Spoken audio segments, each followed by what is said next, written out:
The Please don't snow let was them falling take thick me! and heavy over Manhattan that That's my Christmas Eve, son! turning gonna the have a city into seizure. something from a snow globe. Beautiful from a distance, treacherous up close. Emma Carter's ancient Honda Civic skidded slightly as she took the corner too fast, her hands gripping the steering wheel until her knuckles went white. The dashboard clock glowed, 11:47 p.m. She had 13 minutes to get to an address she'd never been to do a job she wasn't qualified for, to help a sister who might be dying. Please, Emma, I can't breathe properly. The antibiotics aren't working and I can't lose this job. It's the only steady income I have. Sophie's voice on the phone had been barely a whisper, each word punctuated by wet, rattling coughs that Emma recognized from her medical training as advanced pneumonia. She should be in a hospital. They both knew it, but neither of them had insurance, and Sophie was as stubborn as she was sick. The GPS announced her arrival at 47 Riverside Drive, and Emma's breath caught.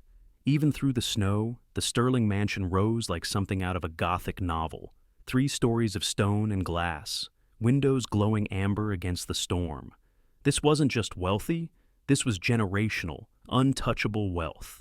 She parked crooked, grabbed Sophie's uniform bag from the back seat, and ran for the service entrance her sister had described. The key was under the 3rd flower pot, just as Sophie had said. Emma's hands shook as she let herself in, the warm air hitting her face like a slap. The kitchen she entered was larger than her entire apartment. Commercial-grade appliances gleamed under soft, recessed lighting. Everything was pristine, untouched, like a showroom. She quickly changed into Sophie's uniform, a simple black dress with white collar, and tried to remember her sister's rushed instructions. Mr. Sterling is never home before midnight. Oliver, his son, should be asleep. Just do a quick clean of the main floor, check on the boy, and leave. Emma had just picked up a cleaning cloth when she heard it, a sound that made every instinct from 4 years of medical school kick in. A rhythmic thumping from upstairs, followed by a crash. She ran without thinking, taking the stairs 2 at a time, following the sound down a long hallway. A door stood ajar, light spilling out. She pushed it open and froze. A child, maybe 5 years old, was on the floor in full grand mal seizure, his small body convulsed violently, eyes rolled back, foam at his mouth. And standing over him, completely frozen, was a man in an expensive suit, his face white with terror. Oh, God, Oliver, please, not again, please. Emma dropped to her knees, her training taking over. Sir, I need you to step back, now. The man didn't move, seemed paralyzed. I don't know what to do. His mother she knew what to. Step back! Emma's voice cracked like a whip. This time he obeyed. She turned the boy onto his side, checked his airway, noted the time on her phone. The seizure had been going for at least 2 minutes, maybe longer. Too long. Has he had seizures before? Yes, but not for months. Not since... The man's voice broke. Is he on medication? Diastat, in the bathroom, but I don't know how to... Get it, now. He ran. Emma cradled Oliver's head, protecting it from the floor, counting seconds. The child's lips were turning blue. This wasn't just a seizure. This was status epilepticus. Life-threatening. The man returned with the medication, and Emma didn't hesitate. She administered it with practiced efficiency, then checked the boy's pulse. Still too fast. The seizure wasn't stopping. We need to call 911. No! The man's response was immediate, fierce. No hospitals. He can't. After his mother died in one, he can't. Sir, your son could die. Please, there has to be another way. Emma looked at the child, at the father's desperate face, and made a decision that went against every protocol she'd learned. Do you have any liquid Ativan, lorazepam? My wife's old medications. Maybe. I kept everything. Go, bring whatever you find. As he ran again, Emma repositioned Oliver, monitoring his breathing. 4 minutes now. Brain damage could start at 5. The father returned with an entire basket of medications. Emma sorted through them quickly, found what she needed. This is expired, but it might work. Sir, I need you to understand, I'm not a doctor yet. If this doesn't work, do it. She calculated the dose based on the boy's estimated weight, drew it up with one of the syringes from what must have been his mother's supplies, and administered it sublingually. Then she waited, counting breaths, watching the second hand on her phone. At 4 minutes and 37 seconds, Oliver's body began to relax. The violent convulsions slowed to twitches, then stopped. His breathing deepened. Color returned to his lips. Emma checked his pupils, his pulse, ran through the basic neurological checks she could do without equipment. The father watched every move, his hands clenched so tight she could see the tendons standing out. "He's okay," she finally said. "The seizures stopped, but sir, he needs to be seen by a neurologist. This wasn't a normal seizure." The man collapsed into a chair, his head in his hands. "They all say that. Every doctor, every specialist. They run tests and find nothing wrong physically. They say it's psychological, that he's traumatized." He looked up, and Emma saw his eyes clearly for the first time, gray like winter sky, hollowed by exhaustion and grief. "My wife died 3 years ago. Cancer. Oliver was with her when she had the final seizure from brain metastases. He hasn't spoken since." Emma's heart clenched. She looked at the small boy, now breathing peacefully, but still unconscious. "He witnessed it?" He was holding her hand. He was only 2, but he remembers. "I know he does because sometimes he draws it, the same image over and over." His mother on the floor, shaking. The weight of this revelation settled over the room. Emma gently lifted Oliver, surprised when the father didn't protest, as she laid him on the bed, covering him with a dinosaur-patterned blanket. "He needs monitoring tonight," she said softly. "Someone should stay with him." "I'll stay. I always do after—" He paused, studying her with sudden sharpness. "You're not Sophie." Emma's stomach dropped. Sophie's 43 years old with 3 kids. I've seen her file. You're what, 25? 26. And clearly medical trained. So, who are you?" Emma straightened, meeting his gaze. "I'm Emma Carter, Sophie's sister. She's sick, pneumonia, and couldn't come tonight. She was terrified of losing this job, so I came instead. I'm a 4th-year medical student at Columbia." He stared at her for a long moment. Then, unexpectedly, he laughed, a short, bitter sound. "A medical student, of course. The universe's idea of a Christmas miracle. I should go. I'm sorry for the deception. You just saved my son's life." The words hung between them. Emma looked at Oliver, his small chest rising and falling steadily now, then back at his father. "I'm Alexander Sterling," he said finally. "Alex, and that's Oliver."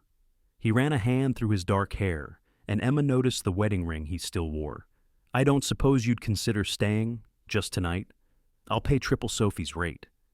Emma thought of her exam in 3 days, the study materials waiting at home, the residency interviews coming up.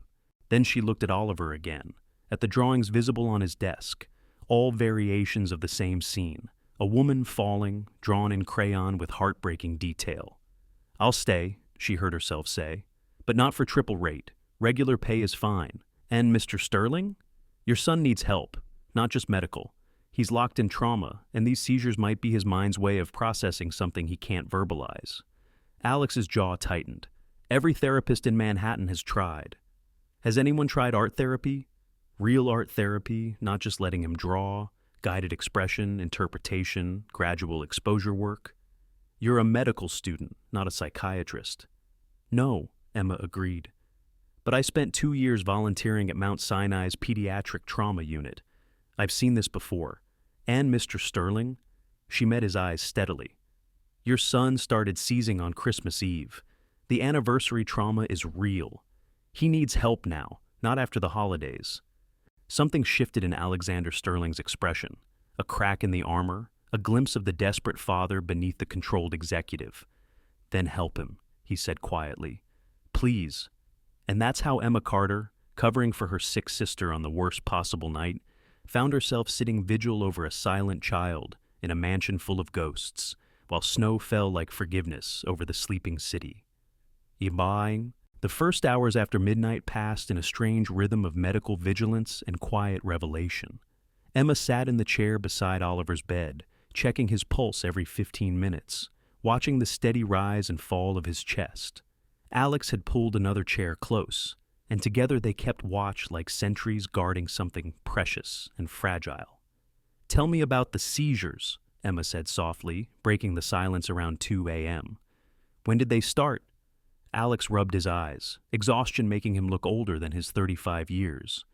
6 months after Caroline died. The first one happened at her grave. I thought he was dying too. His voice caught. The doctors ran every test imaginable.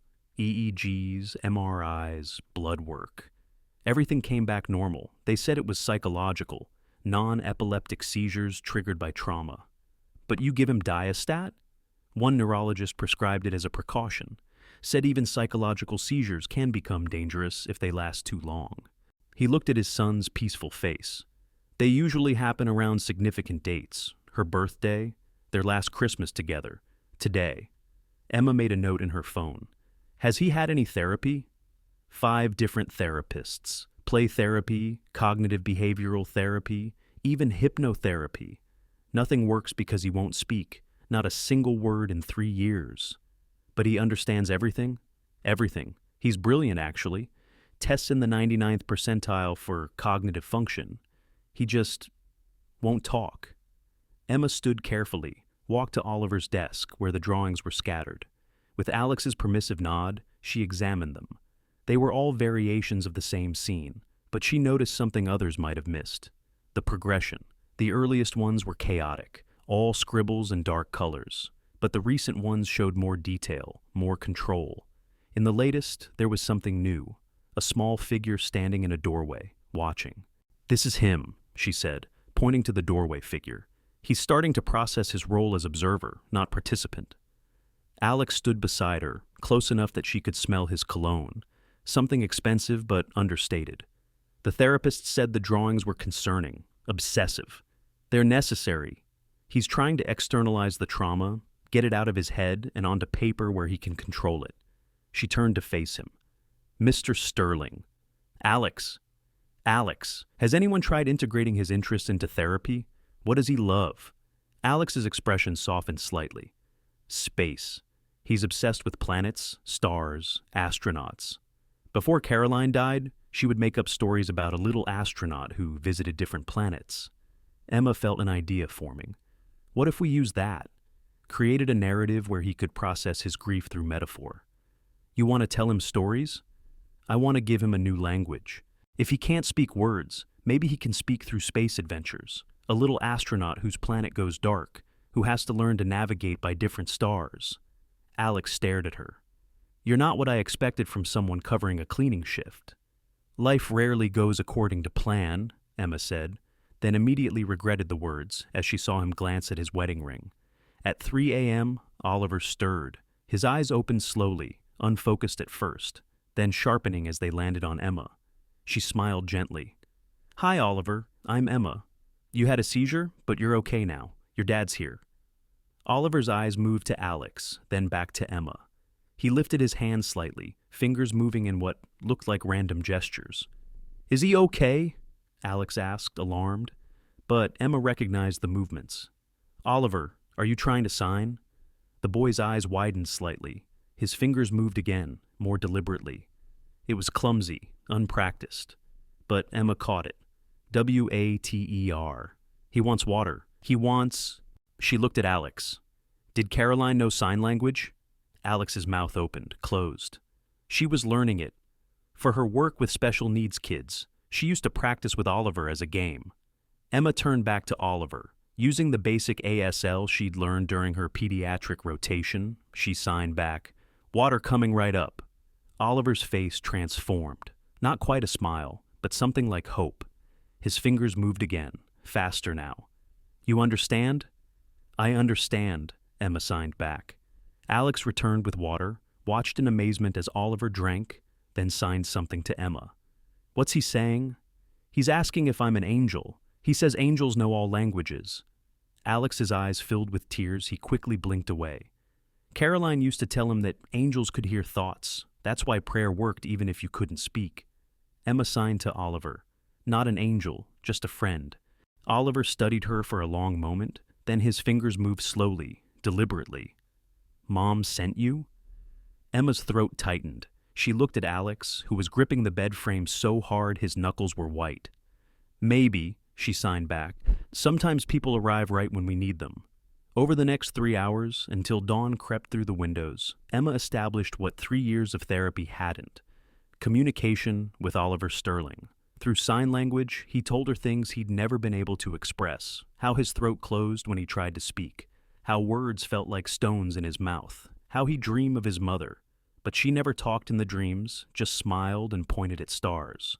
Alex watched it all, translating when Emma asked, learning signs himself, seeing his son express thoughts for the first time since Caroline's death. When Sophie called at 6 a.m., coughing but worried, Emma stepped into the hallway. "How did it go? Is everything okay?" "Sophie, I need to tell you something. The boy, Oliver, he had a medical emergency. I had to intervene." "Oh God, did you call 911? Are you in trouble?" "No, I helped him. The father knows I'm not you. But Sophie, this child needs help. Specialized help." "Emma, no. Whatever you're thinking, no. You have your exam in 2 days. You have interviews coming up." "I know, but..." "No buts. Thank them, leave, focus on your future." Emma looked through the doorway at Oliver, who was showing his father how to sign "Good morning," both of them almost smiling. "I'll be home soon," she told Sophie, but even as she said it, she knew it wasn't true. When she returned to Oliver's room, Alex stood up. "I need to ask you something, and please, be honest. Could you help him? Not as a cleaning service, not as a replacement for Sophie, but as... I don't know what to call it. A medical companion? Yes, exactly. I know you have school, but evenings, weekends, whatever you can spare. I'll pay..." "It's not about money." "Then what is it about?" Emma looked at Oliver, who was signing to himself, practicing words he'd kept locked inside for 3 years. "It's about a little boy who found a way to speak when everyone thought he had nothing to say." "Is that a yes?" "I have an exam in 2 days, the most important exam of my medical school career." "I understand. I'll come in the evenings, after 5, and weekends when I can." Alex's relief was palpable. Thank you. As Emma prepared to leave, Oliver tugged at her sleeve. His fingers moved carefully. "You'll come back?" "I promise," she signed. "Every day?" Emma glanced at Alex, who was watching with an expression she couldn't quite read. "As often as I can." Oliver seemed to consider this, then signed, "Dad's sad. You make him less sad." Emma's cheeks flushed. "Your dad loves you very much." "I know, but still sad. Different sad." Oliver's fingers moved thoughtfully. "Mom, sad." The phrase hung in the air. Alex cleared his throat. "What did he say?" "He says you're sad," Emma said carefully. "He understands it's about his mom." Alex knelt beside his son, pulled him into a gentle hug. Oliver's small hand signed against his father's back, where only Emma could see. "Help him too?" Emma nodded, her heart breaking and rebuilding itself in the span of a single moment. As she left the Sterling mansion that first morning, the snow had stopped and the sun was turning the white-covered city into something crystalline and new. She had 36 hours until her exam, a sister with pneumonia, and a future mapped out in applications and interviews. But she also had a promise to keep to a boy who spoke in signs and a father drowning in grief. Sometimes, she thought as she drove home through the quiet streets, life's most important decisions aren't decisions at all. They're recognitions of paths we're already walking, whether we meant to or not. At home, she found Sophie on the couch, antibiotics finally working, color returning to her cheeks. "You look different," Sophie said. "What happened there?" Emma sat down, pulled her medical textbooks toward her, but her mind was elsewhere, on Oliver's fingers forming words, on Alex's desperate gratitude, on a house full of grief that maybe, possibly, she could help heal. "I think," she said slowly, "I found something I didn't know I was looking for." Sophie studied her sister's face. "Emma, be careful. Rich men with sad stories and motherless children. That's not a fairy tale. That's complicated." "I know." "Do you?" "Because you have a life planned. Residency at Johns Hopkins, pediatric neurology fellowships, the whole track you've worked for since Mom and Dad died." Emma thought about Oliver's drawings, the progression from chaos to clarity, the small figure learning to observe rather than drown.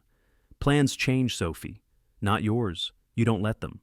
But Emma was already opening her textbook, half her mind on the exam, half on what exercises she could try with Oliver tomorrow. She didn't see Sophie's worried expression, didn't notice the way her sister watched her with the knowledge of someone who'd seen smart women lose themselves in other people's needs before. That evening, as Emma studied, her phone buzzed. A text from an unknown number. Oliver signed Emma over and over until he fell asleep. He's never done that with anyone's name but Caroline's. Whatever you did, thank you. Alex. Emma stared at the message for a long moment, then saved the number under Sterling House. She told herself it was practical, professional, but her heart was already writing a different story, one where a medical student covering her sister's shift became something more than anyone expected. The next evening, when she arrived at the Sterling mansion after a day of intense studying, Oliver was waiting at the window. When he saw her car, he pressed his small hand against the glass and signed through the window. You came back. I promised, Emma signed from the driveway. Alex appeared behind his son, and for just a moment, his professional mask slipped. He looked young, hopeful, and desperately relieved. He lifted Oliver onto his shoulders, and the boy laughed. Actually laughed, the sound carrying through the glass like music.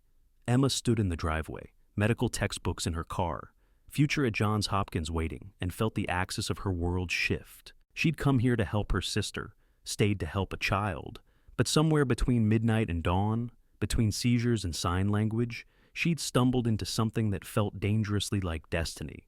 Gasont Demuen. The exam room at Columbia Medical School was silent, except for the scratch of pencils and the occasional rustle of paper. Emma sat in the third row, her clinical diagnostics final spread before her.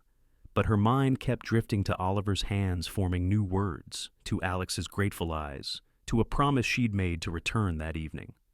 Question 47. A 5-year-old patient presents with recurrent seizures of psychological origin. Initial treatment should focus on... Emma's pencil hovered. She knew the textbook answer: psychiatric evaluation, cognitive behavioral therapy, anxiolytic medication if necessary. But she also knew Oliver, who'd found his voice through sign language and space stories, whose seizures came from witnessing his mother's death, whose father still wore his wedding ring, like armor against moving forward. She wrote the clinical answer, but her heart wrote something different. 2 hours later, she emerged exhausted but confident she'd passed. Her phone showed 3 missed calls from Sophie and a text from Alex. Oliver asked to wait for dinner until you arrive. If you can't make it, I understand. Emma sat in her car, residency application spread on the passenger seat. The Johns Hopkins interview was in 2 weeks. She'd worked 4 years for this. Sacrificed relationships, sleep, a normal 20s existence. Her parents had died when she was 18, leaving just enough insurance money for her and Sophie to survive if they were careful. Medical school had been her dream, but also her escape from grief, her way of making meaning from loss. She texted back, "On my way." When she arrived at the Sterling mansion, Oliver was at the window again, but this time Alex was beside him. They'd been drawing on the glass with washable markers, planets, stars, a little rocket ship traveling between them. "You're late," Alex said when she entered, but he was almost smiling. "Oliver insisted we couldn't start his new story without you." "New story?" Oliver's hands flew in rapid signs. "Dad helped. Space story. About the astronaut." Over dinner, a simple pasta that Alex had clearly struggled to make himself, Emma learned about their afternoon. Alex had taken the day off work, his first in months, to research sign language and space facts. Together, father and son had created the beginning of a story about an astronaut whose home planet went dark. "The planet isn't gone," Alex explained, his voice careful. "It's just sleeping, and the astronaut has to learn to navigate by other stars while he waits for it to wake up." Emma met his eyes across the table. "That's beautiful." It was Oliver's idea to make the planet sleeping instead of destroyed. Oliver signed, "Because Mom isn't gone, just somewhere else." The weight of childhood wisdom settled over the table. Alex's hand moved unconsciously to his wedding ring, twisting it. After dinner, while Oliver played with his space toys, Alex and Emma cleaned dishes side by side. "I need to tell you something," Alex said quietly. my mother is coming tomorrow. Emma's hands stilled in the soapy water. Oh, Victoria Sterling doesn't approve of unconventional arrangements. She's already upset that Sophie hasn't been coming herself. You want me to pretend to be Sophie? No. His response was immediate. No more pretending, but she might question your qualifications, your presence here. I'm helping Oliver, I know, but my mother sees things differently. She thinks Oliver needs institutionalized help. There's a facility in Switzerland she's been pushing. Emma turned to face him fully. You're not considering that? Never, but she controls 40% of Sterling Industries. My father left it to her, and she uses it like a weapon. Against her own grandson? Alex's jaw tightened. She never approved of Caroline. Thought she was too middle class, too soft. When Oliver stopped speaking, she said it was Caroline's weak genetics showing. Emma felt anger rise in her chest. That's cruel. That's Victoria Sterling. He paused, studying her. I'm telling you this because she'll try to intimidate you, make you feel small, unqualified, inappropriate. I can handle myself. Can you? Because she's destroyed careers over smaller slights than someone she sees as a gold digger getting close to her son. The words hung between them. Emma's cheeks flushed. Is that what you think I am? No. His hand almost reached for hers, then stopped. No, I think you're probably the most genuine person who's walked into this house in years, which is exactly why she'll try to destroy you. Before Emma could respond, Oliver ran in, signing excitedly about seeing a shooting star from his window. They followed him upstairs, where he pointed at the sky, signing his wish. For Emma to stay forever. Alex translated, his voice rough. Emma knelt beside Oliver. I'll stay as long as you need me, she signed. Promise? Promise. The next morning, Emma was reviewing patient histories at the hospital when her attending physician pulled her aside. Carter, there's someone here asking about you. Says she's conducting a background check. Emma's blood chilled. In the conference room sat an elegant woman in her 60s, silver hair perfectly coiffed, wearing a suit that cost more than Emma's yearly rent. Miss Carter, I'm Victoria Sterling. Emma sat down carefully. Mrs. Sterling, I understand you've been treating my grandson without proper authority. I've been helping him communicate. You're not a licensed physician. You're not a certified therapist. You're a student who was covering for a cleaning woman. Victoria's eyes were ice. I've looked into you. Parents died in a car accident. Sister works menial jobs. You're on financial aid, significant student loans. One might wonder what attracted you to my son's house. Emma kept her voice steady. Oliver's need for help. How convenient that help comes in the form of a young, attractive woman who's captured my son's attention. I'm there for Oliver. My investigators say otherwise. They say my son texts you constantly, that Oliver has formed an unhealthy attachment, that you've inserted yourself into their lives at a vulnerable moment. Victoria slid a folder across the table. This is a cease and desist letter. You're to have no further contact with my family. Emma didn't touch the folder. Does Alex know you're here? My son is emotionally compromised. He's not thinking clearly. He's thinking about his child's well-being. His child needs professional help, not a poverty-stricken student playing doctor. The words were calculated to wound, and they did. Emma thought of her parents, who'd been so proud when she got into medical school, of Sophie, working 3 jobs to help with expenses, of Oliver, finally finding his voice. You're right, Emma said quietly. I am poor. I am a student. But I'm also the first person in 3 years who's gotten Oliver to communicate. If you want to destroy that progress to prove a point about class and control, that's your choice. But we both know who really gets hurt. Victoria's composure cracked slightly. You think you're clever? I think I care about Oliver. And I think, deep down, so do you. Stay away from my family, Miss Carter, or I'll ensure you never practice medicine anywhere in this state. After Victoria left, Emma sat shaking. Her attending returned, looking concerned. Emma, what was that about? A patient's family. It's complicated. The Sterling family? Emma, be careful. They have connections everywhere. If Victoria Sterling wants you gone... Emma's phone buzzed.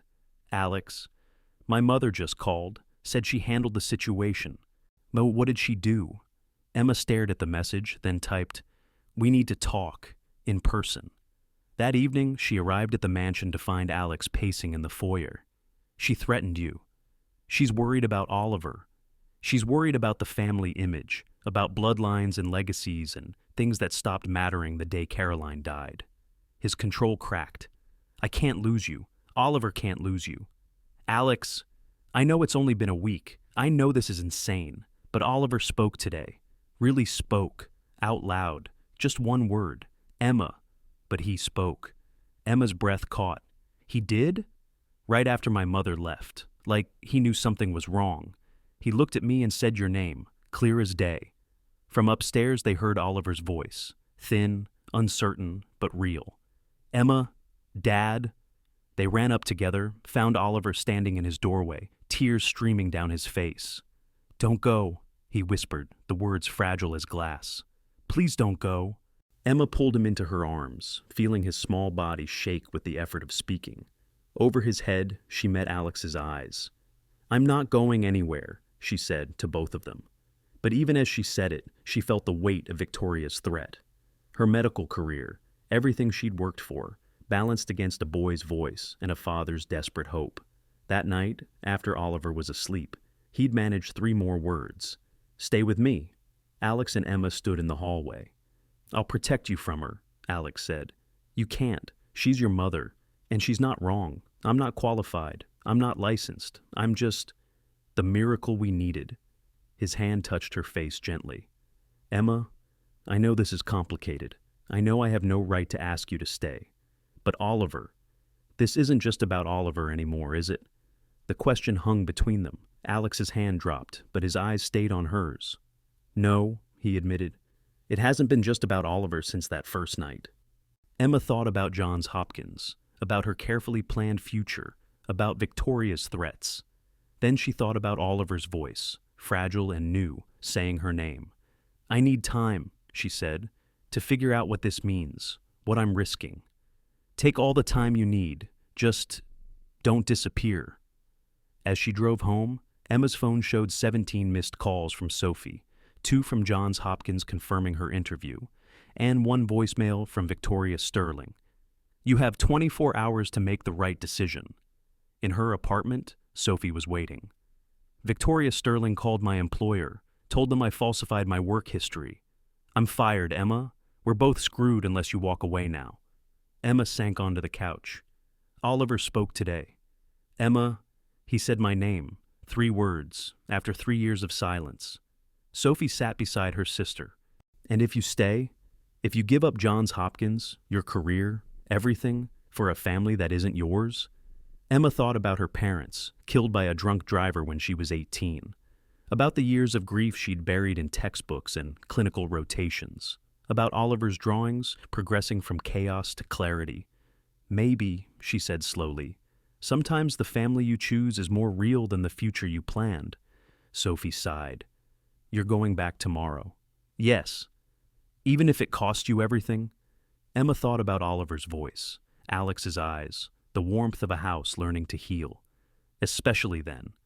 But she didn't know that Victoria Sterling had already made her next move, or that tomorrow would bring a revelation that would shatter everything Emma thought she knew about the Sterling family tragedy. The charity gala at the Sterling Industries headquarters was exactly the kind of event Emma had only seen in movies. Crystal chandeliers, champagne fountains, and people wearing jewelry worth more than her medical school debt. She stood at the entrance in a borrowed dress from Sophie, her invitation clutched in trembling hands. Alex had insisted she come. "Oliver wants to show you something," he'd said, "and I need you there. My mother will be watching." The ballroom was packed with New York's elite. Emma spotted Alex immediately. He was on the raised platform with Oliver, who wore a tiny tuxedo and held his father's hand tightly. Victoria Sterling stood nearby, diamonds glittering at her throat, speaking with a group of board members. Emma started toward them when a hand caught her arm. "You must be the famous Emma Carter." She turned to find a man in his 50s, distinguished, with calculating eyes. "I'm Dr. Harold Morrison, Chief of Psychiatry at Sterling Memorial Hospital." Victoria asked me to evaluate you. Evaluate me? Your influence on young Oliver. She's concerned about unqualified interventions. Before Emma could respond, Oliver spotted her from the stage. His face lit up, and he did something that made the entire room fall silent. "Emma!" he called out, his voice carrying across the ballroom. "Emma, come see!"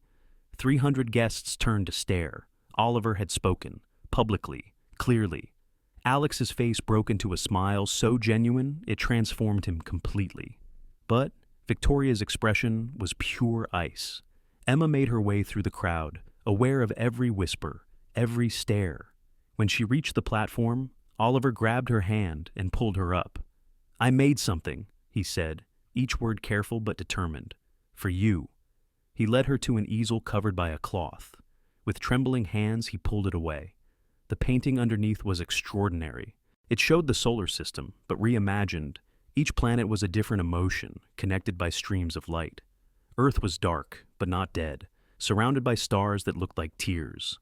And in the corner, a small rocket ship carrying light back to the darkened planet. "It's about Mom," Oliver said, his voice stronger now.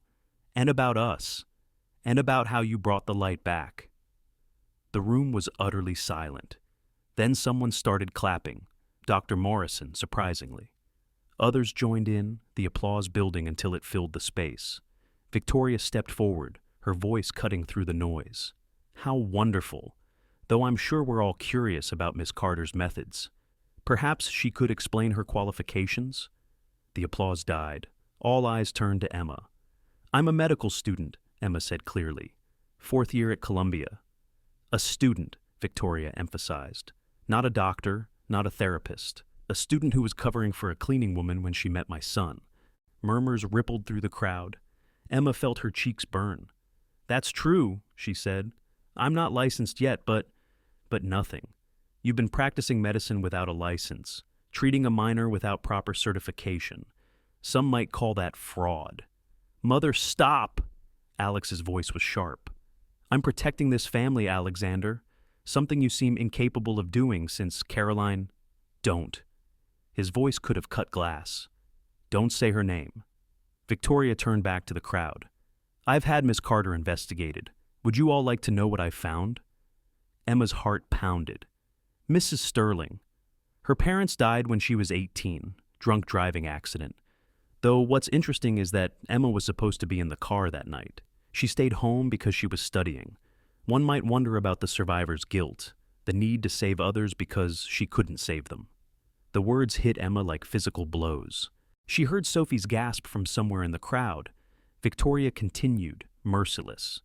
"She's been in therapy herself. Depression, anxiety, PTSD. Is this really who we want treating a traumatized child? Stop."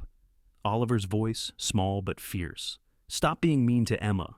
Oliver, darling, I'm protecting you." "No!" His shout echoed through the ballroom. "You're the one who needs help. You're the one who's mean and cold and... He struggled for words, then his hands started signing rapidly. Emma translated without thinking. "He says you're the reason his mom cried. You never accepted her. You made her feel small, and now you're trying to do the same to me." Victoria's face went white. "How dare you? It's true, though, isn't it?" A new voice from the crowd. A woman stepped forward, late 40s, elegant, familiar somehow. "Hello, Victoria. Remember me?" Victoria's composure cracked. "Margaret?" "Dr. Margaret Chen now. I was Caroline's best friend. And I've kept quiet for 3 years, but not anymore." She looked at the crowd. Victoria Sterling tormented her daughter-in-law, told her she wasn't good enough, smart enough, that Oliver would be better off without her influence. "That's slander. It's truth. I have the emails Caroline sent me, the texts, the recordings of phone calls where you told a woman dying of cancer that she was failing her son by being weak." The crowd recoiled. Alex stared at his mother in horror. "You told Caroline she was failing Oliver?" Victoria lifted her chin. "I was trying to motivate her to fight. She was dying." Alex's control shattered completely. "She was dying, and you made her feel worthless." "I have something else," Dr. Chen continued. She pulled out a tablet, connected it to the room's projection system. Caroline made a video for Oliver, but also for this moment, if it ever came. The screen lit up, and there was Caroline Sterling, beautiful despite the illness, propped up in a hospital bed. "If you're watching this," her recorded voice said, "it means Victoria is trying to control my family again. So, let me be clear. I choose who loves my son after I'm gone. And I choose someone exactly like Emma Carter. Someone who sees Oliver, not the Sterling name. Someone who loves with their whole heart, not their portfolio." The video Caroline looked directly at the camera. "Victoria, I forgive you, but I won't let you destroy another woman who loves my family. Oliver needs warmth, not ice. Alex needs someone who reminds him how to laugh. And if someone like that comes along, young, inappropriate, from the wrong background, then that's exactly who I want in their lives." The screen went dark. The ballroom was silent. Then Oliver walked to the microphone. His voice shook, but carried. "My mom sent Emma. I know it. On Christmas Eve when I was so scared, Emma came. She taught me to talk again. She made Dad smile. She makes us a family." He looked directly at Victoria.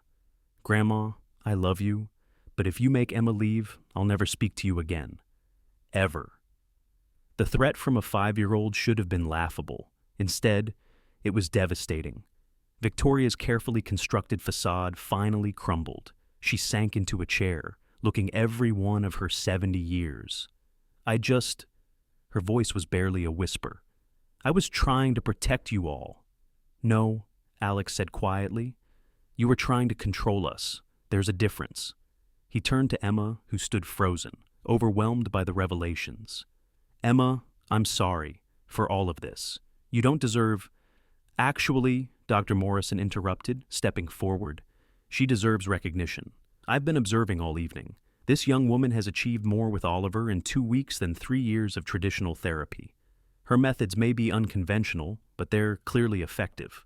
He addressed the crowd. "What we've witnessed tonight is remarkable. A traumatically mute child, not only speaking, but advocating for himself. That doesn't happen without exceptional care." "She's still not licensed," Victoria said weakly. "Then let's fix that," Morrison replied. "Miss Carter, Sterling Memorial has a pediatric psychiatry residency program. We also have an opening for someone specializing in trauma-informed care. I'd like to offer you early admission, contingent on your graduation." Emma's breath caught. "But Johns Hopkins is excellent, but we could offer you something unique. The chance to continue working with Oliver while you train, full funding, and a guaranteed fellowship in pediatric trauma." The room held its breath. Emma looked at Oliver, whose eyes were bright with hope. At Alex, whose expression was carefully neutral, trying not to influence her. At Victoria, who seemed to have aged a decade in minutes. "Can I have a moment?" Emma asked. She stepped outside onto the balcony, the cold December air sharp against her skin, the city spread below, lights twinkling like earthbound stars. Sophie appeared beside her. "That was intense. Sophie, I'm sorry about your job. I got another one. Better pay, actually. But Emma, this isn't about me. This is about what you want. I worked so hard for Johns Hopkins." "You did. But look at you. You're glowing, not from the job offer, but from that little boy calling your name, from that man looking at you like you hung the moon. It's only been 2 weeks. Mom and Dad fell in love in 3 days. Sometimes you just know." Emma turned to her sister. "What if I fail? What if I can't help them heal?" "Then you'll have tried, which is more than most people do." The balcony door opened. Oliver stepped out, followed by Alex. "Emma?" Oliver's voice was small. "Are you leaving?" She knelt down to his level. "What do you think I should do?" He thought seriously, then signed and spoke simultaneously. "Follow your heart. That's what Mom always said." Alex stepped closer. "Emma, I need to say something. Not as Oliver's father, but as me. These 2 weeks have changed everything. You've brought light back into our lives. But more than that, you've made me remember who I was before grief froze everything." He took a breath. "I'm falling in love with you. I know it's too fast, too complicated, but it's true. And if you choose Hopkins, I'll understand. We'll understand. But if you stay, if you stay, I promise you'll never wonder if you're wanted. You'll never doubt if you belong, Because you already do. Emma looked at them, this broken, healing family that had crashed into her life on a snowy Christmas Eve.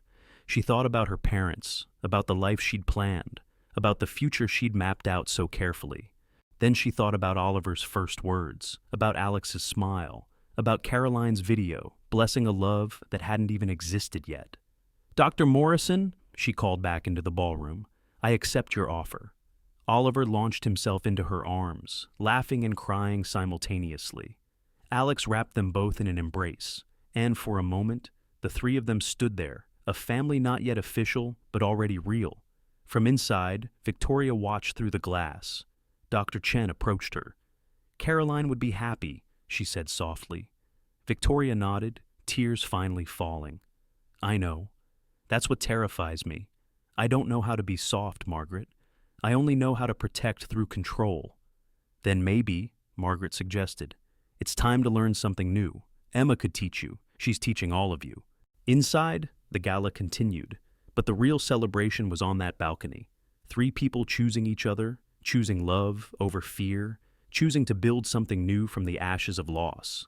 But none of them knew that Victoria's investigation had uncovered something else, something about Caroline's death that would change everything, or that tomorrow an unexpected visitor would arrive with a secret that would test their newfound bond in ways they couldn't imagine.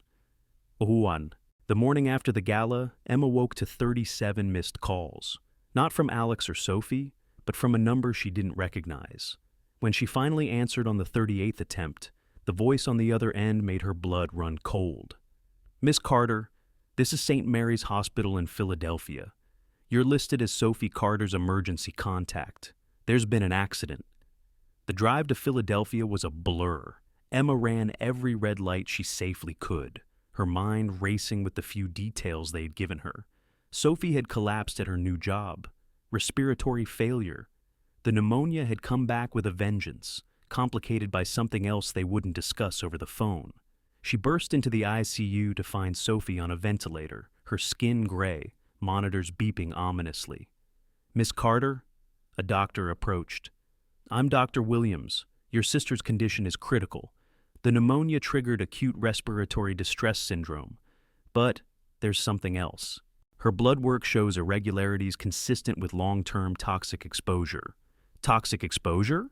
"Specifically, industrial cleaning chemicals. Has your sister been working with harsh solvents without proper protection?" Emma's mind raced. She's been working cleaning jobs for years. Multiple jobs, long hours. Without proper ventilation or safety equipment, prolonged exposure can cause severe lung damage. Combined with the pneumonia, he paused. She needs a lung transplant. Soon. The world tilted. How soon? Days, maybe a week. She's on the list, but the list was long. Emma knew the statistics. She sank into a chair, pulling out her phone to call Alex, then stopped. This wasn't his problem. They'd known each other 2 weeks. Instead, she called her supervisor at Columbia. "I need to withdraw from the Sterling Memorial residency offer. Family emergency." "Emma, wait. Think about this." She hung up. Sophie was all she had left. The only family since their parents died. Nothing else mattered. For 3 days, Emma lived in that hospital room. She ignored calls from Alex, texts from Oliver's therapist saying he'd stop speaking again, voicemails from Victoria, of all people. She held Sophie's hand and whispered memories of their parents, of better times, of futures that seemed increasingly impossible. On day 4, Alex appeared in the doorway. "You disappeared," he said simply. "Oliver thinks you abandoned him." "My sister is dying." Alex moved into the room, took in the scene. "Why didn't you tell me?" "Because this isn't your responsibility. We've known each other 2 weeks, Alex. 2 weeks. This is real life, not some fairy tale where the rich prince saves everyone." "Is that what you think I am? A rich prince?" Emma's exhaustion made her cruel. "Aren't you? Coming here to what? Throw money at the problem?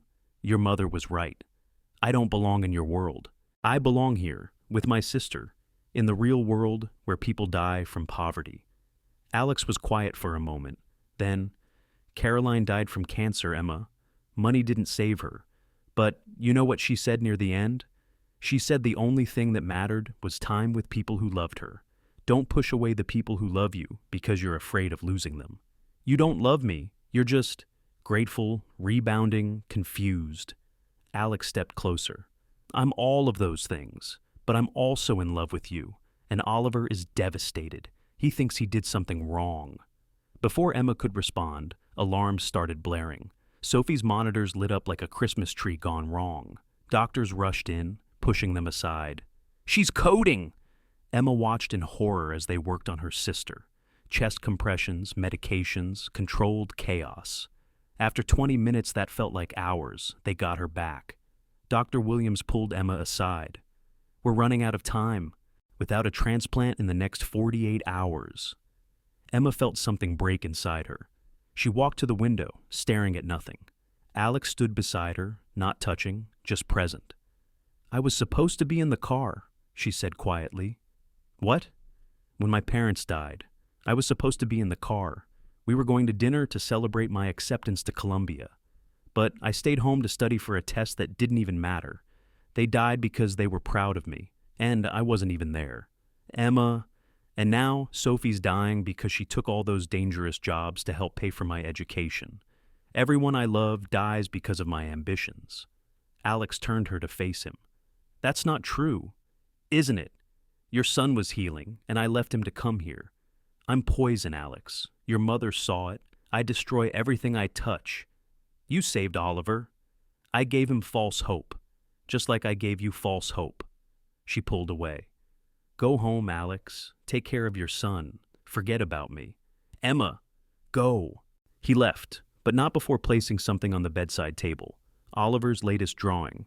It showed 3 figures holding hands under stars, with words in shaky 5-year-old handwriting. My family. Emma crumpled it up and threw it away. That night, while sitting vigil, her phone rang. Victoria Sterling. Don't hang up, Victoria said immediately. I know about your sister. Come to gloat? I came to Philadelphia. I'm in the lobby. Emma found Victoria in the hospital cafe, looking oddly diminished without her usual armor of jewelry and designer clothes. I know what it's like, Victoria said without preamble, to watch someone you love die while feeling helpless. Caroline, my sister, 40 years ago. She needed a kidney transplant. I wasn't a match. We had all the money in the world, but it didn't matter. She died waiting. Emma said nothing. I became controlling because I couldn't control the one thing that mattered. I pushed Caroline away because she reminded me that love doesn't protect you from loss. Victoria pulled out an envelope. This is information about a private medical facility. They have access to directed donations, experimental treatments, things that aren't available through normal channels. I can't afford. It's already paid for. Transportation is waiting. Emma stared at the envelope. Why would you do this? Because my grandson spoke for the first time in 3 years to defend you. Because my son looks at you the way he used to look at Caroline, not with grief, but with hope. And because Caroline, damn her beautiful soul, was right. Love isn't about the right background or timing. It's about showing up when it matters. This doesn't make us even. I'm not trying to make us even. I'm trying to make us family. Victoria stood. The transport leaves in an hour. Don't let pride kill your sister. After Victoria left, Emma sat with the envelope. Inside was everything: medical transport, admission to the best transplant center in the country, and something else. A note in Oliver's handwriting. Please come home. She looked at Sophie, fighting for every breath, then made the call. The medical transport was luxurious beyond belief. Within hours, Sophie was at the facility Victoria had arranged. The doctors there were cautiously optimistic. They had new treatments, better protocols, and most importantly, they'd found a match, a directed donation from someone who'd specified Sophie by name. Who? Emma asked. The doctor checked his charts. The donor wishes to remain anonymous, but they're already in surgery. For 12 hours, Emma waited while Sophie underwent the transplant. Alex arrived with Oliver, who ran to Emma and signed frantically. I'm sorry I made you leave. You didn't make me leave, sweetheart. Grandma said you left because we were too much trouble. Emma looked at Alex, who shook his head. That's not what she meant. Then what did she mean? Oliver's eyes were so serious, so worried. Emma pulled him close. Sometimes grown-ups get scared when people they love are hurt. I got scared and forgot that having people who care about you makes the scary things less scary. Like when I was scared to talk, but you made it less scary. Exactly like that. Sophie's surgery was successful. When she woke up, the first thing she saw was Emma surrounded by Alex and Oliver, all three reading from one of Oliver's space books. "Did I miss the wedding?" Sophie croaked. Everyone laughed, the sound filling the room with something that had been missing, hope. But then Dr. Williams entered with a serious expression. "Miss Carter, we need to discuss the donor." Emma stepped into the hallway with him. "The donor has asked to meet you. They're recovering in room 302. Emma walked down the hallway, knocked on the door, and entered to find someone she never expected. Margaret Chen, Caroline's best friend.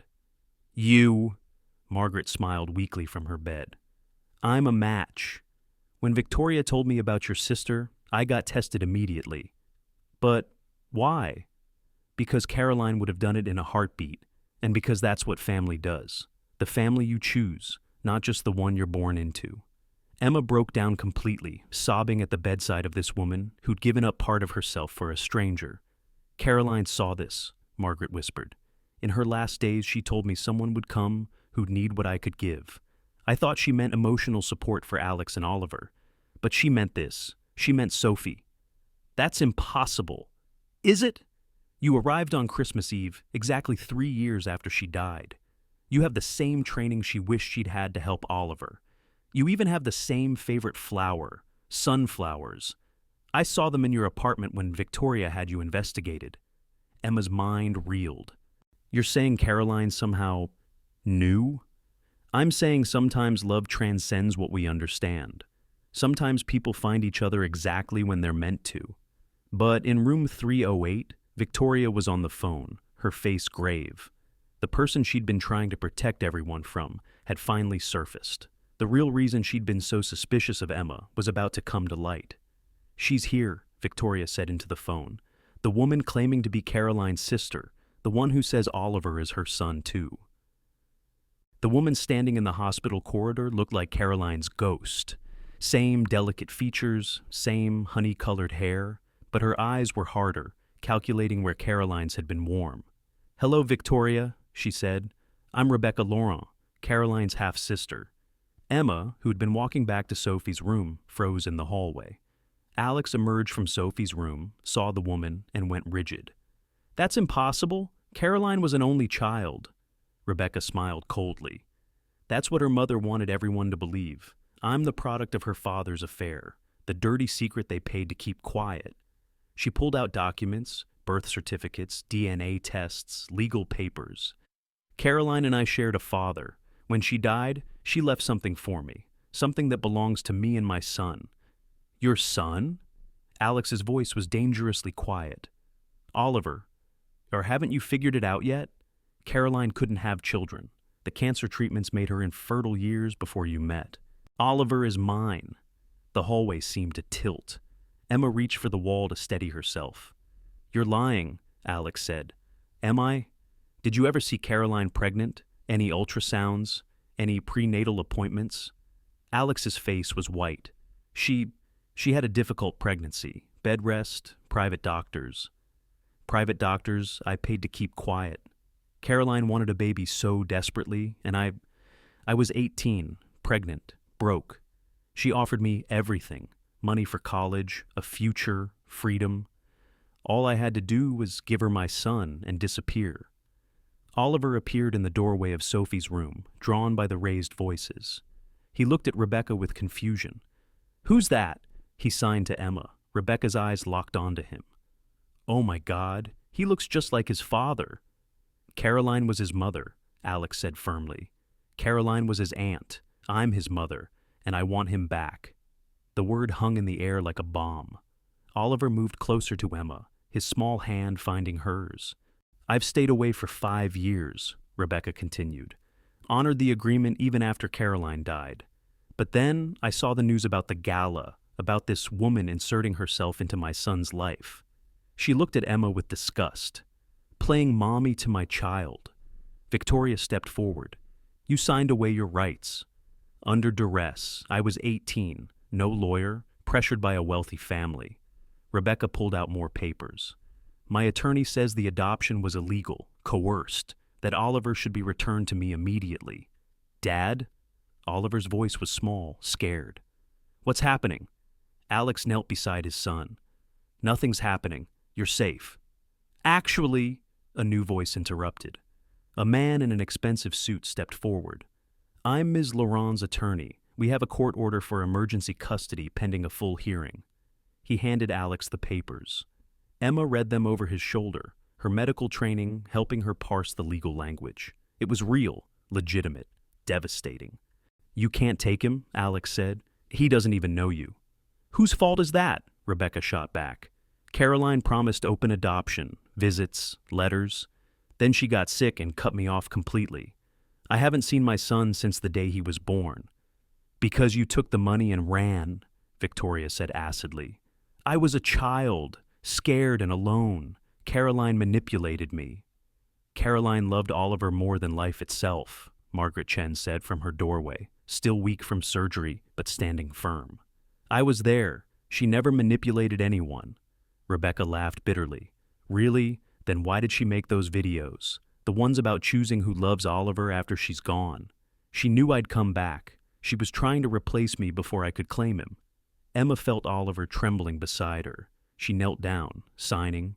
You're safe. No one's taking you anywhere. But even as she signed it, she saw the court officers approaching. Mr. Sterling, one said gently, we need to take the child. No! Oliver's scream was primal. He wrapped himself around Alex's leg. No! Dad! Don't let them take me. This is traumatizing him, Emma said desperately. He has a seizure disorder triggered by stress. You can't... Are you a relative? The officer asked. She's nobody, Rebecca said. Just the help who got confused about her place. Something snapped in Emma. I'm the person who got him to speak again after 3 years of silence. I'm the one who holds him during seizures. I'm the one he calls for in the middle of the night.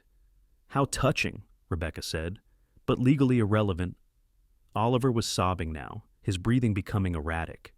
Emma recognized the signs. He's going to have a seizure, she warned. Then we'll call an ambulance, the officer said, reaching for Oliver. Don't touch him. Alex's voice was savage, but 2 more officers held him back as they pried Oliver away. The boy's scream was heartbreaking. Emma, help me, please. Emma tried to reach him, but Rebecca stepped between them. Stay away from my son. He doesn't know you. You're traumatizing him. He'll adjust. Children are resilient. As they carried Oliver away, he reached for Emma one last time, his fingers signing desperately. You promised not to leave. Then he was gone. The hallway exploded. Alex lunged for Rebecca, had to be held back by security. Victoria was on the phone with lawyers. Margaret was crying, and Emma stood frozen, Oliver's desperate signs replaying in her mind. This isn't over, Alex told Rebecca. Actually, it is. I've been documenting everything. Your mother's hostility, the inappropriate relationship with the cleaning lady, Oliver's supposed seizures that conveniently started after his real mother died. She looked at Emma. My lawyer thinks you might have been inducing them, Munchausen by proxy, to make yourself needed. That's insane. Is it? A poor medical student suddenly has access to a wealthy family through a traumatized child? Sounds like motive to me. She left with her lawyer, heels clicking on the hospital floor. Alex turned to Emma, devastated. She can't take him. She can't. The court order is real, Victoria said, ending her call. My lawyers say she has a case. The adoption papers have irregularities. Caroline was sick when they were signed. It could be argued she wasn't competent. So we fight. With what? She's his biological mother. She never formally terminated her rights.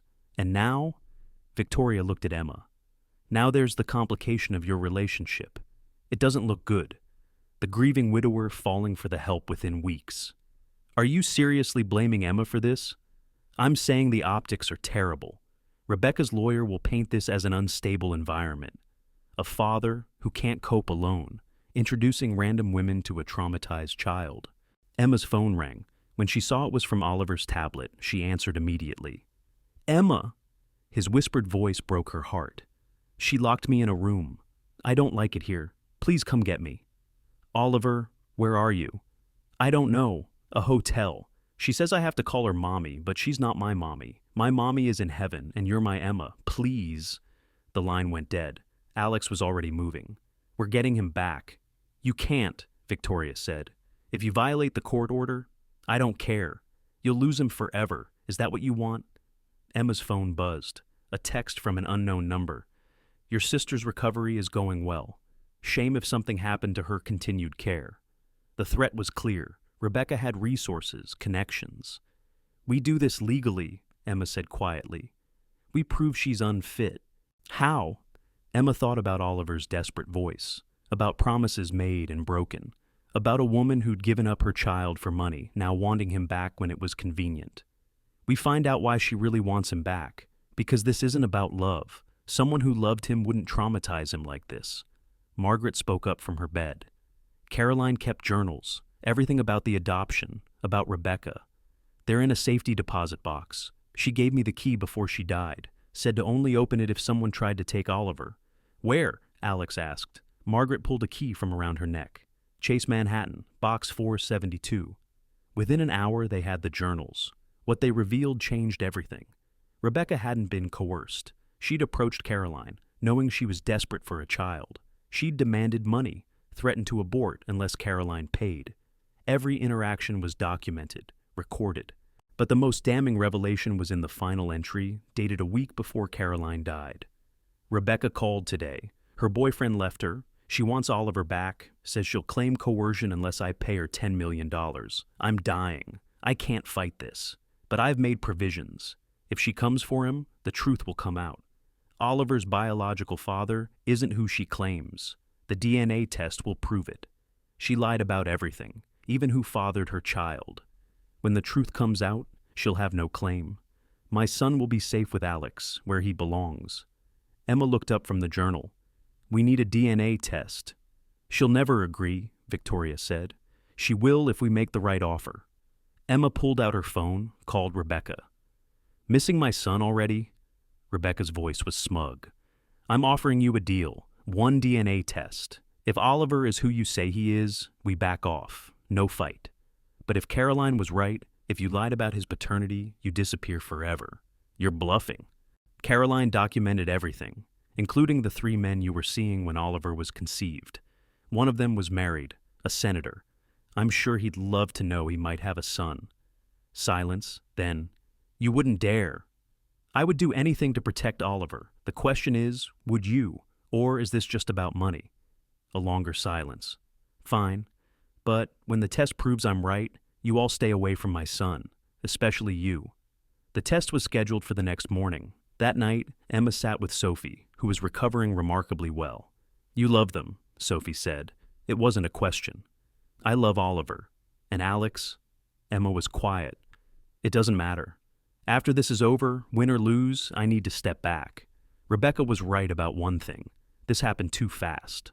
Oliver needs stability, not a woman who appeared out of nowhere. Emma, I was a Band-Aid, Sophie. Emergency help. But emergencies end. The next morning, the DNA test was conducted at the hospital. Rebecca was confident, smug even, until the results came in. The doctor looked confused. This is unusual. Ms. Laurent, you are definitely Oliver's biological mother. But the father? What about the father? Alex asked. According to these results, the biological father is actually related to you, Mr. Sterling. A close relation? A brother, perhaps? The room went silent. Alex's face went white. I don't have a brother. Victoria gasped. Thomas. Who's Thomas? Emma asked. My other son, Victoria whispered. Alex's half-brother, from my first marriage. He died 7 years ago. Drug overdose. Rebecca's confident facade cracked. That's impossible. You knew Thomas? Alex's voice was deadly quiet. We met at a club. It was just one night. One night with my brother, who you never mentioned, who Caroline never knew about. Understanding dawned on his face. Caroline thought she was adopting a stranger's baby, but she was adopting her nephew.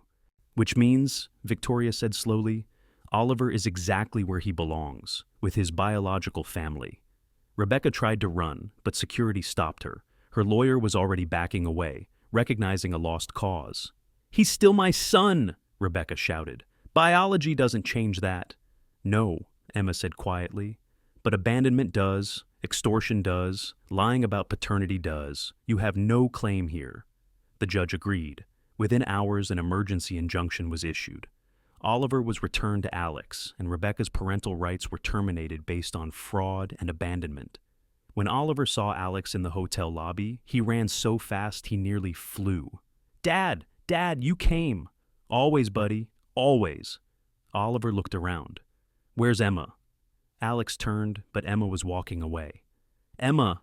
Oliver's voice echoed through the lobby. "Emma, wait." She stopped but didn't turn. Oliver ran to her, grabbed her hand. "You're leaving again?" "Your dad's here. You're safe. That's what matters." "But you promised. You promised to be my family." Emma knelt down, tears streaming. "Sometimes promises are for a season, not forever."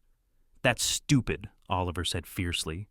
Then, loud enough for everyone to hear, "I love you, Emma, and Dad loves you, and you love us. So stop being scared and just stay." The lobby was silent. Everyone was watching. Victoria, the lawyers, other guests, Alex. Alex walked over, knelt beside them. "He's right. I love you, Emma Carter. Not because you saved Oliver, not because you filled a void, but because you're you, brilliant, stubborn, compassionate you." "It's been 3 weeks. My parents fell in love in 3 days," he said, echoing Sophie's words. "Caroline and I knew in one. Time doesn't determine love. Choice does. And I choose you. We choose you." He pulled out a small box. Inside was a simple ring, nothing flashy, just a band with 3 stones. Past, present, future. This was Caroline's mother's ring. Caroline left it for Oliver to give to the woman who would love him like her own. He decided that's you. Oliver nodded enthusiastically. "I picked you at Christmas, when you made the paper airplane. Mom whispered in my dream that you were the one." Emma looked at these 2 broken, healing people offering her everything she'd never dared dream of. "Yes," she whispered, then louder. "Yes!" The lobby erupted in applause. Even Victoria was crying, though she'd deny it later. As Alex slipped the ring on Emma's finger, Oliver signed something Emma had taught him. Family isn't about blood. It's about who shows up when the storms come.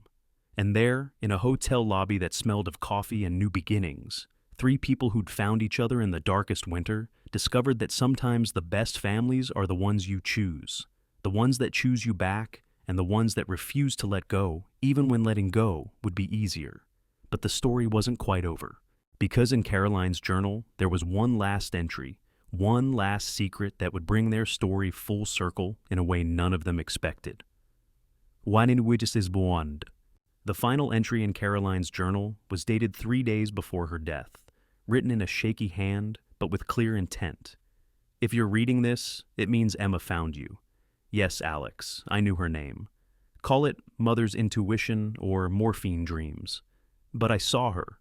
Blonde hair, medical student, arriving on Christmas Eve when Oliver needed her most. I know it sounds impossible, but I've learned that love transcends what we understand. I have one last secret, one last gift. In the wall behind Oliver's constellation map, there's something I saved, for her, for Emma, because she'll need to know she was always meant to be part of this family." Alex stood in Oliver's room, Emma beside him, carefully removing the constellation map Emma had created that first week. Behind it, sealed in the wall, was a small box. Inside were 3 things: a locket with a picture of Caroline holding baby Oliver, a letter, and, surprisingly, a medical school recommendation form, filled out but never sent. Emma picked up the form, gasping. This is from 8 years ago. It's addressed to Columbia Medical School. It's recommending me for admission." "That's impossible," Alex said. "You didn't know Caroline?" Emma read the signature line. "Dr. Patricia Carson." Her hands shook. "She was my mentor at the community clinic, the one who convinced me to apply to medical school after my parents died. She said someone anonymous had funded a scholarship for me." Victoria stepped forward from the doorway. "Caroline funded it. She met Dr. Carson at a charity event, asked her to find someone special, someone who'd experienced loss but still wanted to heal others.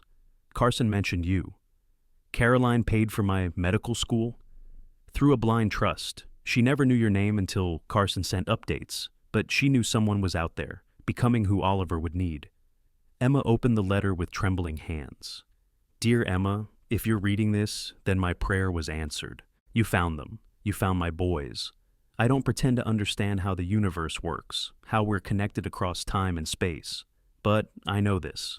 I felt you coming. In my dreams, I saw a woman teaching Oliver to speak with his hands, showing Alex how to smile again, bringing light back to this house. Dr. Carson tells me you lost your parents young, that you channel grief into healing, that you have a sister you'd do anything to protect. You'll understand my boys then. You'll understand their grief and their love. I'm leaving soon. The cancer has spread to my brain, and the seizures are getting worse. Oliver watches me with those serious eyes, and I know he'll remember. I know he'll stop speaking. I know Alex will stop living, just existing. But you'll come. On Christmas Eve, when the snow falls and Oliver needs you most, you'll come. I have one request. Love them both. Not just Oliver, though he'll be easy to love, but Alex too. He'll resist, thinking he's betraying me. Tell him this. Love isn't betrayal. Love is honoring what we had by being brave enough to build something new. The locket is yours now, not to replace me, but to carry me forward. I'll be part of your story, as you'll be part of mine. Thank you for saving my family. Thank you for being the mother Oliver will need and the partner Alex deserves. All my love, Caroline P.S. Oliver will speak his first word to you. Make sure Alex hears it. He needs to know miracles still happen. The room was silent except for their breathing. Emma clutched the letter, tears streaming down her face. She knew, Oliver said softly. Mommy knew Emma would come. Alex pulled them both close. She knew everything. Not everything, Victoria said, holding up another document from the box. This is a trust fund, for any children Emma and Alex might have. Caroline set it up the week before she died. She smiled through her tears. My daughter-in-law always did see the bigger picture. 6 months later, the Sterling mansion was transformed. Where once there had been silence, laughter echoed. Where once there had been darkness, light streamed through windows Emma had insisted on uncovering. The wedding was small, intimate. Sophie, fully recovered and radiant as maid of honor. Margaret Chen, now family in every way that mattered. Victoria, who'd become an unexpected ally and grandmother figure. And Oliver, who'd insisted on being both ring-bearer and best kid. As Emma walked down the aisle in a simple dress, she'd refused Victoria's offer of designer gowns. She carried 2 things, a bouquet of sunflowers and Caroline's locket. Alex's vows were simple. You brought us back to life. You taught Oliver to speak, taught me to love, taught us both that families aren't broken by loss, but strengthened by choosing to love again. I promise to love you with everything I have, everything I am, and everything will become. Emma's vows made everyone cry. I came to your house to cover a shift. I stayed because a little boy needed help.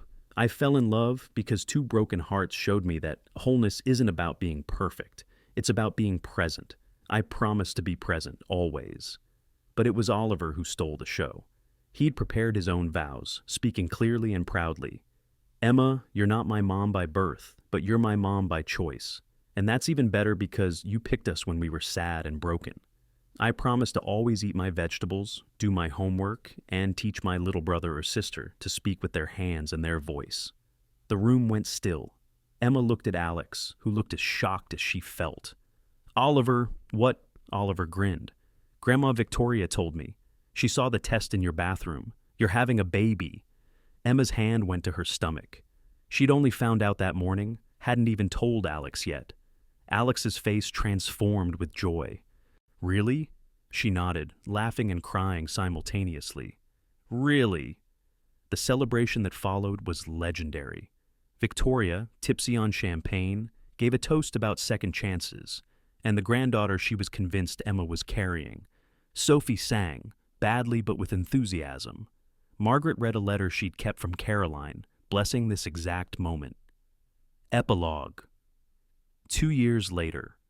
The Sterling Memorial Hospital's new pediatric trauma wing was unlike anything the city had seen. Bright murals covered the walls, Oliver's designs brought to life. Play therapy rooms, art studios, and most importantly, spaces where children could learn to express trauma through whatever medium helped them heal. Emma, now Dr. Emma Sterling, stood at the dedication ceremony, holding 1-year-old Caroline, while Oliver, now 8, demonstrated sign language to a group of young patients. The Caroline Sterling Center for Childhood Trauma Recovery, the plaque read. "She would have loved this," Alex said, his arm around Emma. "She did love this," Emma corrected. "She saw it coming."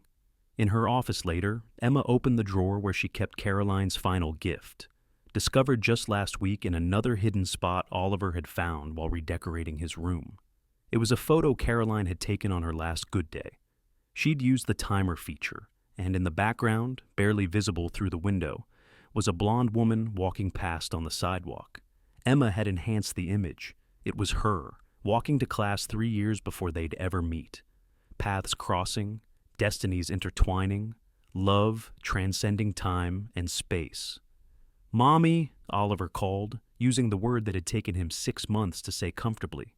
"Come see, Caroline's walking." Emma went to the doorway of her office, watched her daughter take wobbling steps toward Oliver, who guided her gently. "Just like you taught me," he told his sister. "With patience and love." Alex appeared, scooping up baby Caroline, who shrieked with delight. "How's my princess?" "Da-da!" Caroline clapped her hands. "She's verbal early," Emma noted. No surprises there with Oliver as her teacher. "Speaking of which," Oliver said, "I've been thinking. When I grow up, I want to be a doctor like Mom Emma, but specifically for kids who can't talk, because everyone has something to say. They just need someone to listen in the right language." Emma pulled him close. "That's beautiful, sweetheart. It's what you taught me, that first night, with the paper airplane. You listened when I couldn't speak.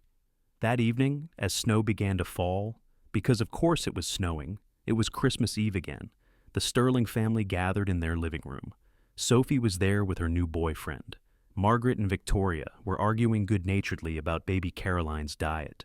And in the corner, the constellation map still glowed, now joined by Oliver's additions. New stars for each family member, including one labeled Caroline Mom Angel that seemed to shine brightest of all. Emma stood at the window where she'd stood that first night, no longer a stranger covering her sister's shift, but the heart of this reconstructed family. "Penny for your thoughts?" Alex asked, joining her.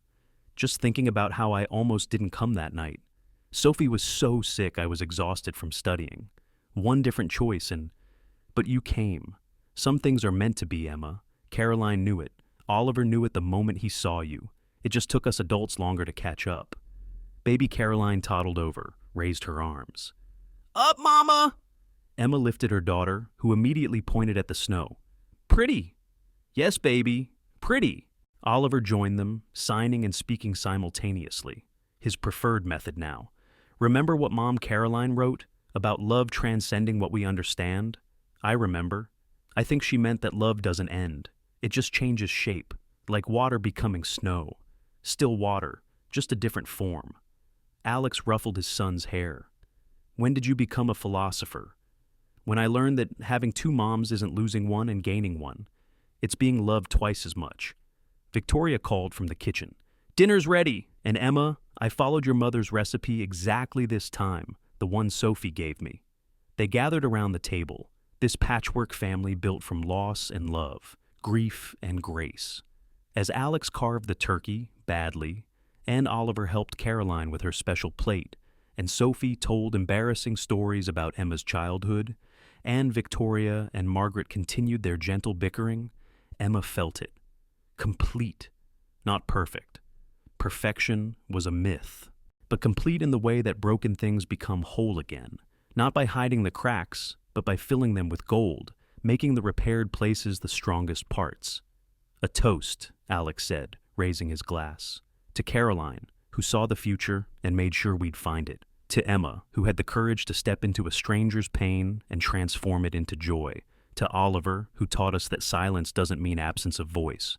To baby Caroline, who carries the future. And to family, the one we're born into, the one we choose, and the one that chooses us back." "To family," they echoed. Outside, the snow continued to fall over Manhattan, each flake unique yet part of something larger. Inside the Sterling house, a family that shouldn't exist by any logical measure celebrated their impossible, inevitable existence. And somewhere, in whatever space love goes when it leaves the physical world, Caroline Sterling smiled, knowing her boys were exactly where they needed to be, in the arms of a woman who'd arrived on Christmas Eve to cover her sister's shift and ended up covering their hearts with healing. The end, or rather, the beginning.